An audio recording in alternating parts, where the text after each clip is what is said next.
You're listening to AM 1240 and 92.7 FM. The show is Clutch with Keon Rose. Nooga Radio is the station, and NoogaRadio.com is our website. Our phone number is 423-800-8949.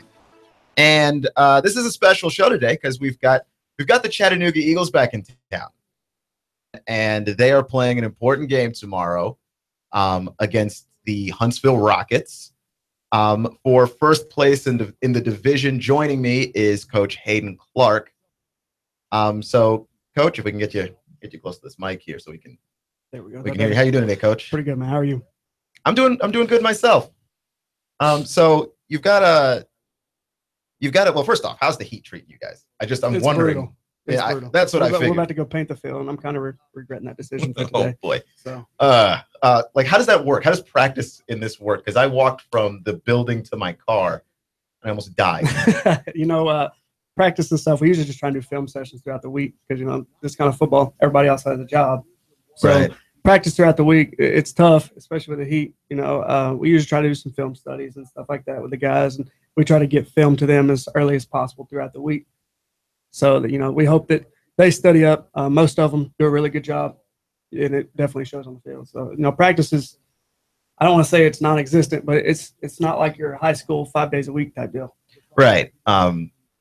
Just because this is, of course, part of the Gridiron Development Football League, and so it is for athletes trying to play at that next level of football, post-college, post-high school. Yes, sir. So people have lives that they have to, sustain themselves throughout the week. Oh, yeah. They have a full-time job, 40 hours a week. Some of them have kids, a wife to take care of, too, and obviously that always comes first. But they do a really good job come Saturday. Saturdays, they usually give me all their time, and our coaches all the time. So it works out pretty well. Yeah, and you guys will be playing, your home games are at Central High School? Yes, sir. All right, so you're still at Central. You're playing for first place in the division. How does that feel? Man, it's really exciting. This is our first year in the GDFL, first year in this league. We're coming up, and we're 6-1 on the season, and our only loss was actually to Huntsville a couple weeks back. Whenever we had to travel up there, we lost 21-14. And I don't want to make any excuses about taking a loss, but we probably played one of our worst games that we have all year. So I'm really looking forward to them coming to our hometown, getting in front of Chattanooga and getting to play out in front of those guys, and hopefully send them home with an L this time. That's the plan, I believe. Yes, but so you got a little bit of a rivalry going on with them. Oh yeah. They're I got a lot of respect for those guys. The coaches do a really good job. They have a couple big time players. They had one defensive tackle that played at Auburn. They also had a safety that played at the University of Alabama. So they got a lot of talent. But it's going to be a really good time. Really good time. GDFL, the website, by the way, is really nice. It's awesome. So I went there. Huntsville is also 6-1. Yeah. You guys came off of a really good game last week. Oh yeah. Last week we played the Kentucky Thoroughbreds. The Thoroughbreds beat Yes, them sir. 56-0. Yeah. What is that like? And that was one of those games as a coach, you just kind of sit back and smile. Everything's going to come back to you, and everybody's going to go, oh, you must have done a really good job. Well, that made my job a lot easier that week. We were calling stuff. I actually told our guys before halftime that we were going to try and put them in some bad situations to prepare for later down the road. They just excelled. Everything they did, they couldn't do anything wrong. And Huntsville's coming off a victory too. They won 40-0 as well. So we got a little bit of a heavyweight fight going on. Is this something you enjoy being a part of? Oh, dude, this is what it's all about. This is where, whenever you come into the season, this is what you hope for in that week 8, last home game, last game of the season, playing for something. Both teams coming in, they know what we're playing for. We win, we go to the number 1 seed. We host every playoff game. If they win, they're the number 1 seed, and they host every playoff game. So it's going to be there's going to be a lot out there. It's going to be a really heated battle. Really heated battle. You're listening to Clutch with Keon Rose on AM 1240 and 92.7 FM. Coach Hayden Clark of the Chattanooga Eagles in the GDFL is joining us. And they've got a big game coming up. It's Saturday. It's tomorrow, 7 p.m. Central High School. It's a home game. They need you, Chattanooga. They need you. Okay, this is for first place in the division. And the time I got to talk to you, the last time I talked to you, it was a phone interview. Yes, sir. I was over the phone.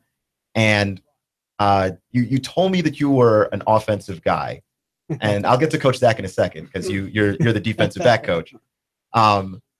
So you're playing a team here. You're gonna have to outscore them. Fell short last time, but what kind of things do you think about when you're trying to figure out how to put points on the board? Coming into even our last game, we knew what they were going to be about. Their offense is good. I don't want to take anything away from their offense, but their defense is top I've ever seen in person. Not just this type of football, but any type of football I've ever been around. Their front seven is as good as they come. So we got our O-line is going to have to come up and be really big for us this week. Like I said, they got guys across the line from them that have played big-time football. That guy's probably 6'6", 300 pounds, and he can move. So we got to try. We're obviously going to game plan around him. I've been talking to a couple of coaches that I've coached with and figure out what they would like to do if they were playing something like this. And it's kind of been it's been different. It's been a lot different. Some people say run right at him, and then some people say completely avoid him. So I think I have a pretty good game plan going in. I think we're going to give them some stuff that they've never seen before. So I'm pretty excited. Are you an air guy or a ground guy? If I can put it through the air 50 times a game, I'll be happy. But this year, it's probably been pretty balanced. Okay. We had one game where we only threw the ball 7 times. I didn't like that at all, but it was a really good win for us. And then we had one game where we threw it 35 plus. So we're pretty balanced. Okay. And Coach Zach, just I'm gonna have to get you the mic here, but in terms of what you have to do defensively, not that I'm asking you to speak your entire game plan over the air, but just when you face a team with a high-powered offense, and I'm not too familiar with Huntsville, whether they're an air team or a ground team, but when you face a team that can put up lots of points, and the last time they beat you, they scored 21, and seeing as how they're capable of scoring more than that, I think that wasn't a bad job at all. How do you figure into a defensive strategy against a high-powered offense? I think against Huntsville, for every good defensive player they have, there's also an offensive player just as good as that defensive player. So they stack up really well on offense against us. I think what killed us in the last game is we came out a little flat right off the rip, and I think they kind of hit us in the mouth, and those guys were like, you know what, we really got to step it up. And they responded well, but it was kind of a too little too late kind of thing. So, we got to come out focused. We got a good game plan together. Whatever they threw at us last time, it's nothing we hadn't seen before. We just got to execute a little bit better, and that's on us coaches. We've really done a ton of things to kind of, help us keep from backfiring. And it's really sticking to the fundamentals. Everything we were in, it was set up to stop their offense. So we got to keep hammering the fundamentals, and each week we add a little bit on defense. So we pretty much got our whole playbook in for the season. So anything they throw at us, we should be prepared for. Okay. And you're listening to AM 1240 and 92.7 FM, Clutch with Keon Rose. And we're talking to a couple of coaches from the Chattanooga Eagles. They've got a big game tomorrow. Central High School, it's a home game. They play the Huntsville Rockets, and they're trying to beat the Rockets this season to lock up first place in the division. When you faced the team already, is that easier or more difficult to try and coach against them? In my opinion, I think it's easier. I think he would agree, because you don't agree? Okay, we're going to jump to Coach Clark in a second. Okay, let's hear. Because that might be a difference between offense and defense, probably. There is. I think it's easier because, you once you play them already, you kind of get a feel for what they do, their tendencies. I could just get you closer to the mic a little bit. Oh, yeah. So you get a feel for what they like to do and their tendencies, and I think it helps you game plan a little bit better for the next game. Not only that, but it creates a little bit of bad blood. If you go into a game, and you get beat, you obviously want to win the next one. So to me, I think it's a good thing. I don't normally like seeing teams again, but in a situation like this, I think it's good for us and the players. Okay. Coach Clark, you disagreed, which was surprising. Why do you think that it's more difficult to face a team a second time? For the exact same reason he said that he enjoyed it.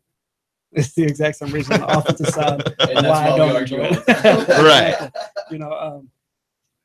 coaches will try to break them, break tendencies and stuff, but everybody has tendencies. It's a matter of who can study the most and who can figure it out.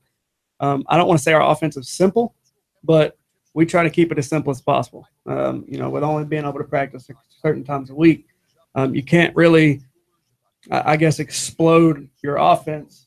We probably have about 25% of our offense installed in what we do.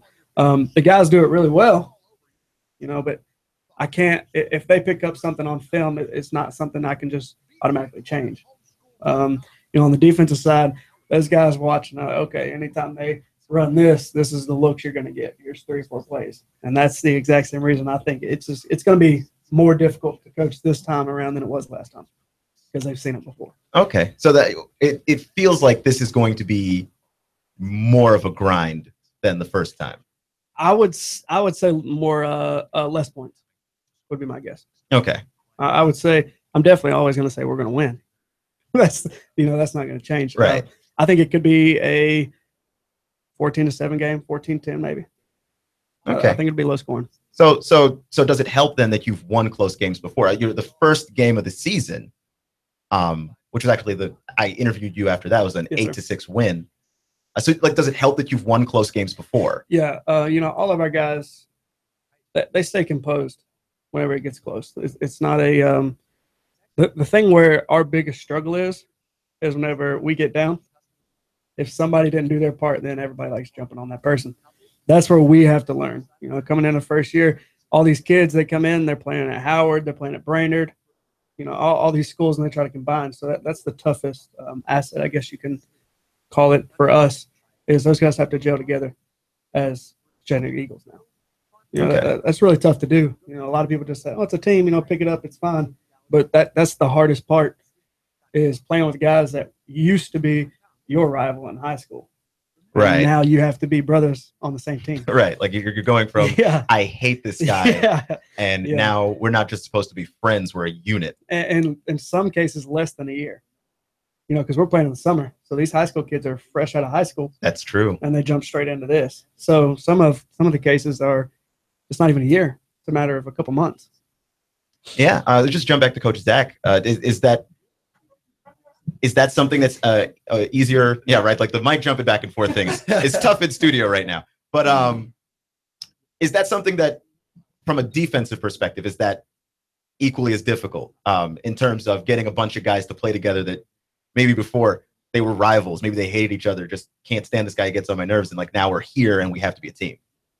I think, well, at least with our defense specifically, a lot of these guys, like you said, we're on different teams and now they got to gel together. But a lot of the guys we have on defense, a lot of them went to school together. A lot of them have known each other for a long time, grew up around Chattanooga. Even the ones that competed against each other, they had a certain respect for each other. So even though our guys are really prideful, they can swallow their pride and work together as a unit. And I think our defense has done a fantastic job of that. I mean, there's going to be, some jawing back and forth at practice or in the middle of the game or at halftime or whatever, but that's football. They brush it off and forget about it in 5 minutes, and then they're right back to it on defense. So I think we got a great unit. They work well together, and our record itself shows that. So I have an NFL comparison, because there's different philosophies to the discipline to chaos ratio in a group of guys. Like you have the Patriots, where it's just like the military, basically. They just, everybody has their job. If you don't like it, you can get out. There's the door. And then you've got the Seahawks that are also successful, but they are further on the line of chaos, where you've got defensive guys calling out quarterbacks and everything, where it's just a little crazy. What is your blend? Is it like a 50-50, 60-40 kind of deal of chaos to okay, there's a little bit of structure here. You just can't show up and do what you want. Yeah, there's structure. There is. I think the best way to put it is it's chaos, it's attitude, it's violence, it's recklessness, but it's controlled. And I think that's with every single player on defense. So when you're doing that with 11 players, it's controlled chaos. So, I mean, football is a violent game, but, if you can stay within yourself and kind of control that, then, you can still be chaotic, I guess. Right. Coach Clark, what is the chaos to structure rating on the offense? Oh, we're definitely like the Seahawks. There's no, there's no doubt about it. Yeah, if we're making NFL comparisons, we're definitely like the Seahawks. But I think that's kind of what makes this part fun. You know, it's these guys, you know, they don't get paid. So they are learning. They're learning, you know, our structure, but they're also their own person. You know, nobody makes them come to play football every Saturday. They do it because they love the game. Right. You know, and yes, that gives obviously all of us a headache a lot of the time. But at the same time, after day's over and you step back and look, it's like, you know, that's kind of cool. So it's definitely, like you said, controlled chaos is the best word for it. These guys are, you know, they're coming out there. They want to hit somebody. They want to be the talk that everybody's like, wow, you know, that guy showed up. You know, anybody that says they don't care about stats, they're lying to you. Right. They want their stats up. So it's fun to watch them compete in the same jersey for that. It's a lot of fun. All right, and I will be out there tomorrow. I couldn't go out the last home game. Ironically, I was at a wedding in Huntsville. But yeah, I will be out there. The first home game I had the chance to go to, it rained out, so I'm really looking forward to this. And like you were saying, they play for the love of the game, which I think is huge when you're talking about getting people to come out and watch, getting fans to show up and see it. Like, that's the thing that people always complain about professional sports for, which is that, yeah, it just feels like guys are playing for money a little bit. And it's like, oh, I get like a little injury and I'm just going to sit out because, you know, I don't want to ruin my millions of dollars. Like, when there's guys playing for love and passion, to me, that makes it more entertaining. That's just another one of the attractions of football in July. Yeah. That's awesome. and like, America has two favorite sports. I say this all the time. It's football and it's waiting for football to come back. There isn't anybody that doesn't like summer football because like it's more football in between your football. Yeah. It just makes that time of waiting for college football a little bit. Just a little bit shorter. It makes it a little better. I'm suffering right now. I'm like a junkie. I'm just jonesing a little bit. We're really close. Who do you guys root for? Gators. Gators? Oh yeah. All right. I'm Same. a Mox fan. Oh, you're a Mox fan? I'm Mox. That's the alma mater. Same here. I grew up rooting for the Longhorns, so that's also a thing there. I'm constantly. Okay.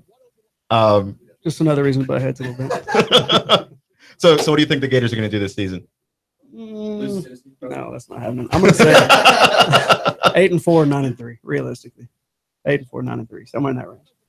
I think that's fair because like every year I think people sleep on the Gators every year and they just keep winning the East. Like at some point, like the respect just has to get there, right? The only reason we are successful with our defense until we find a quarterback, you know, it is what it is. I don't know how we're the University of Florida and still don't have a quarterback. That's what I've wondered. It's been a drought Since Tebow. Yeah, they brought in Malik Zaire from Notre Dame, so maybe he's got injury problems, but like when he's healthy, I think he's been good. Yeah. So maybe we'll see how he does. Hopefully he does well. Coach Zach, you have any opinions on the Mocs? What do you think? And also, what do you think about the Vols? Where do you? I'll make the Vols one quick because I don't keep up with them like I do the Mocs. Okay. But I don't know. I honestly, you know, brand new team. Dobbs is gone. They lost a lot of talent. I probably a 5-6, 6-5 kind of season, I would think. As far as the Mocs go, man, it's kind of hard to talk about it because I don't know a whole lot of guys that are still there when I played. Right. And you know they're bringing in a brand new coach, new offense, new defense. Everything is brand new. So, I'm sure there's a lot of work to be done. But you know, from what I hear, the players love him. He's a players coach. They say, you know, he knows what he's doing. He's an offensive guy, but he's got good guys on defense to coach up his, you know, defensive guys. So I'm hoping for the best, but, you know, the media and coaches' polls seem to think different, placing them fourth in the SoCon. So, which I thought was kind of weird because we've got 10 preseason all-conference players, which is the most in the league. And so like returning a decent amount of talent. Yeah, from a team that was really good last year. That seems odd to me, too. It is odd. It's the most all-conference players in the league, but yet we're picked to finish fourth. So I don't, you know, those two things don't add up, but maybe they're banking on the whole team aspect of it. So. Yeah, I think they're giving you a penalty for the coaching change. Yeah, plus they open up with a hard schedule open. You know, it's Jacksonville State, then LSU, and then I believe who's the third game? UT Martin. Oh wow. So that's, you know, a tough 3 games to open up with, and then they got their first conference game with, I believe. So. Yeah, so I mean, I think that they can do it. I'm gonna, you know, defy the preseason poll. That's what I'm doing. I'm with you. Yeah. You're listening to Clutch with Keon Rose on AM 1240 and 92.7 FM. I'd like to thank Coach Zach and Coach Clark for joining me today. Make sure you go out and you support the Eagles. They're playing at Central High School at 7 p.m. tomorrow for first place in the division, and they're trying to earn that bye week for the first round of the playoffs. So get out there and support them, and thank you guys for joining me. Thanks for having me. Thank you, guys.